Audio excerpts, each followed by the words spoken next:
Hey, good morning, guys. It's been a while since I've posted a video.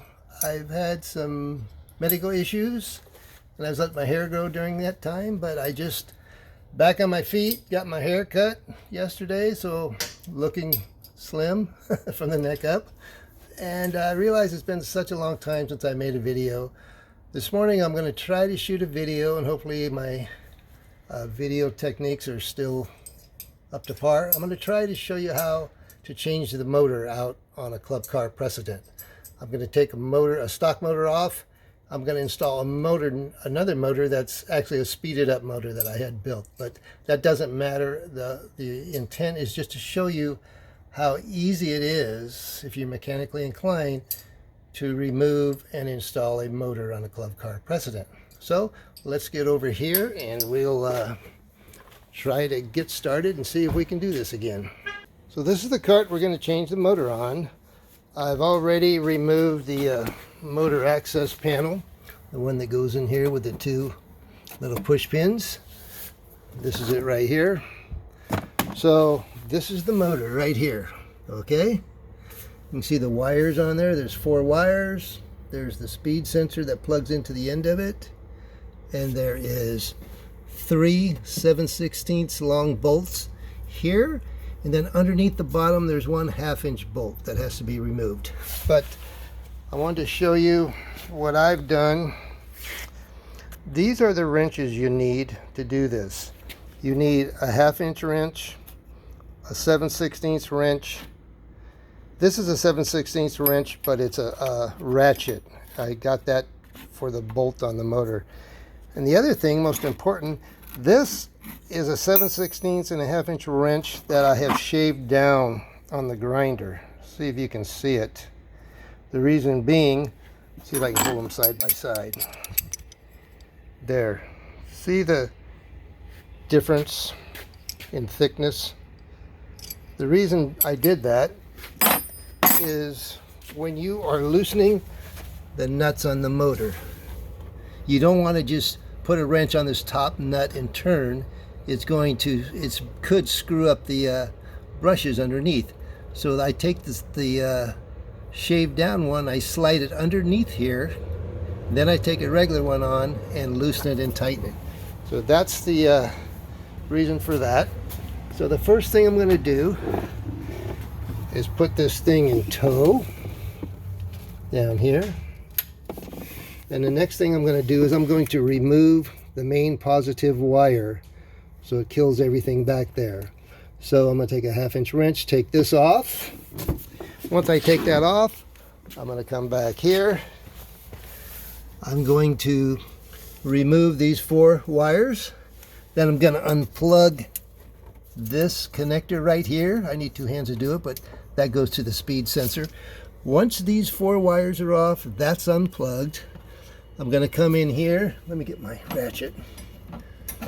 And I'm going to take my ratchet and put it on here like this. See? And I'm going to take out these 3 bolts. Once I do that, I got to get underneath and remove the 1 1/2-inch bolt that's on a little bracket. And then I'll be back. Okay. 2 things. One, I forgot to tell you, make sure you make a wiring diagram. I do so many of them. Let me show you. I've got the code written on the side of one of my workbenches here. See it? Looking from the rear, I know that it's orange, green, blue, white. And there's the terminals, F2, F1, etc. So make sure you make a wiring diagram for that. Now I wanted to show you the 2 wrench action. This is the shaved one. It fits underneath there, and then I can loosen it with this. Okay? So let me finish and I'll be back. Okay, I'm trying to put this thing on a stand to show you. I've got everything loosened. What I didn't tell you, I take a battery cable and I put it across 2 of the studs. I don't know if you can see it right here, in order to lift this thing out. See, right now it's loose. Can you see the motor turning? So what I'm going to do now is I'm going to grab this strap and I'm going to wiggle and shake and hopefully pull this thing out. So let me move this motor out of the way. Let's see if I can get this thing on video for you.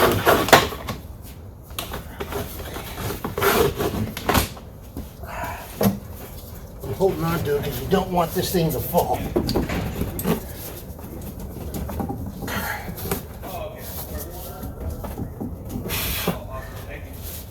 Okay, it's starting to come out. Show you, because I'm going to have to turn this off. See, it's coming off, and as I shake, it's coming out farther. So I'm going to turn this off, pull this thing out, and show you something. Okay, I got the motor out. This is the battery cable I put on for holding. This is where it was. See, that's the shaft that it goes on.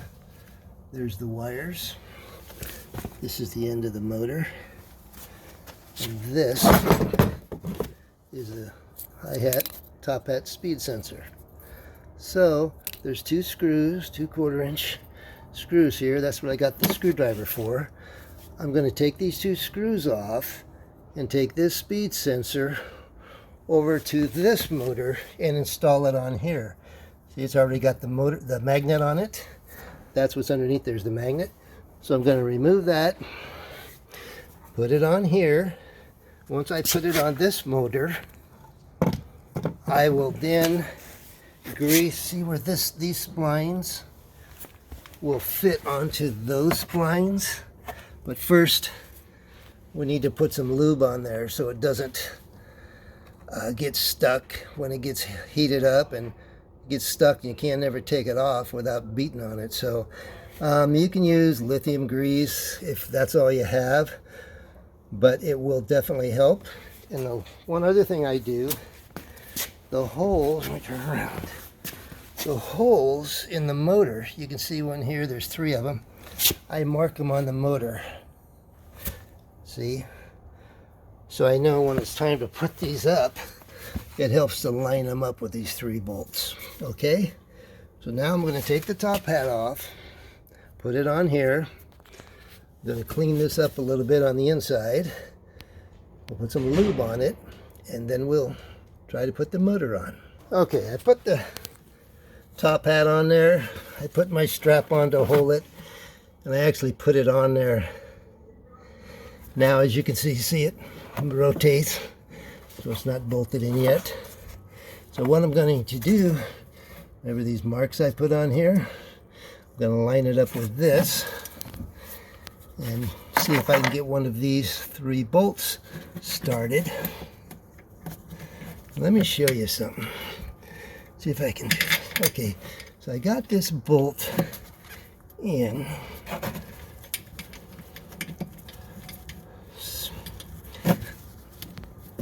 So what I have to do is I have to lift this motor to get this started. Okay, I got the 3 7/16 bolts started, and I got them hand tight, no more. And I stopped because I wanted to show you. See this gap?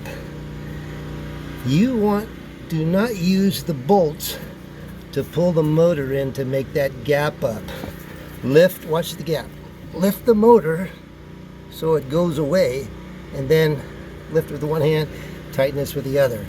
Once all 3 of them are snug with the hands, you get the ratchet and you just put maybe a half a turn on each one of those 3 bolts, and the thing is mounted.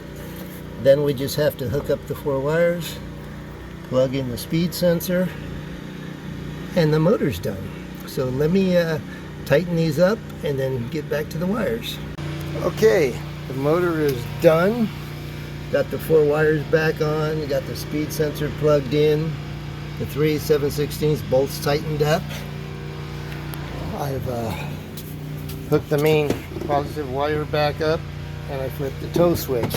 So all I got to do now is make sure this thing runs before I close it up. Let's see. Yeah, baby. Forward.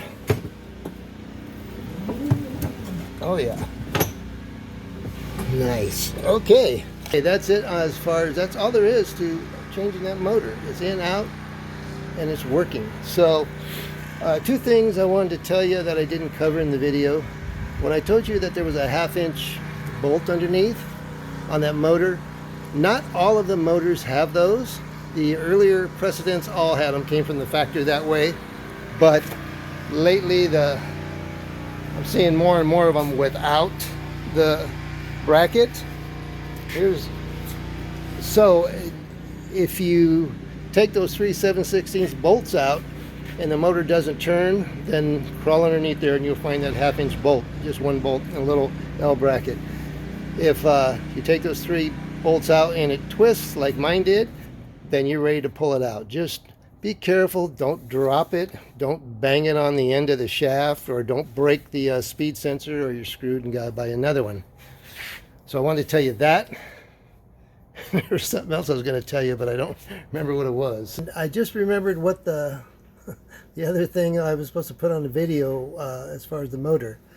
Sometimes the motor, the 4 wire studs that are in the motor will be not all the same size as the one in the video.